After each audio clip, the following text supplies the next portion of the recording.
అమ్మా మీ పేరేంటి? మరియమ్మ. ఇల్లు మీదేనా? సొంత ఇల్లేనా? ఎవరెవరు ఉంటారు ఇంట్లో? ఒక్కదాన్ని అమ్మ. పిల్లలు ఎవరు లేరా? పెళ్ళయిందా మీకు? అయింది, చచ్చిపోయింది. 30 ఏళ్ళు. 30 ఏళ్ళు అయిందా చనిపోయి? మొన్నే తీసుకొచ్చాడు నుంచి మొన్నే కూడా చచ్చిపోయాడు. మీ అన్నయ్య? మా అక్క ఉంది, మా అక్క కూడా పిల్లలు లేరు, ఎవరు లేరు. మా అక్క కూడా చచ్చిపోయింది మొన్నే చచ్చిపోయినాక.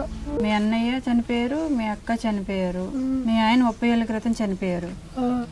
ఓకే. ఇప్పుడు ఎవరు బంధువులు కానీ ఎవరు లేరు మీకు? మొన్నే పిల్లలు ఉన్నారు. మీకంటూ సొంత వాళ్ళు ఎవరు లేరు? ఇద్దరు కలిపి మా అన్నయ్య ఇల్లు కట్టిండు. మీ అక్కకి మీకును? మీ ఇద్దరు ఇల్లు ఉండేది. మాకు మా అన్నయ్య చచ్చిపోయిండుగా 4 నెలలకి మా అక్క కూడా చచ్చిపోయింది. ఇప్పుడు ఒక్కదాన్ని ఉంటాను. ఒక్కరే ఉంటున్నారు. అన్న పిల్లలు ఎప్పుడైనా అప్పుడప్పుడు వస్తారా? ఏమైనా హెల్ప్ చేస్తారా మీకు? మంచి నీళ్ళు తెచ్చేస్తాడు. ఎప్పుడన్నా బియ్యం కావాలంటే కొనుక్కొచ్చేస్తాడు. ఊర్లోనే ఉంటారు వాళ్ళు? పక్క ఇల్లే. మా అమ్మ మా నాన్న లేరు, చిన్నప్పుడే చచ్చిపోతే ఆయనే పెద్ద చేసి పెళ్లి చేసిండు. చచ్చిపోయిండు అని మళ్ళీ తీసుకొచ్చి ఉంచుకుండు. పెళ్ళైన ఎన్నాళ్ళకి మీ ఆయన చనిపోయారమ్మా? 10 సంవత్సరాలు చచ్చిపోయిండు. ఈలోపు మీకు పిల్లలు కలగలేదు?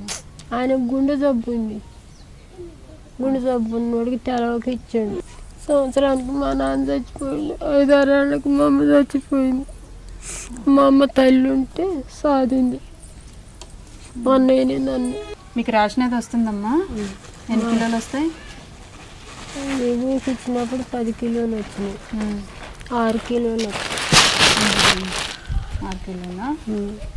ఇప్పుడు మీ ఒక్కరు కాబట్టి 6 కిలోలు వస్తున్నాయి. అక్క వాళ్ళు లేరు కాబట్టి అప్పుడు 12 కిలోలు. అదే ఇద్దరు కాబట్టి. ఇక ఇవైతే 25 కిలోలు. ఇవి నిత్యావసర సరుకులు ఇవి.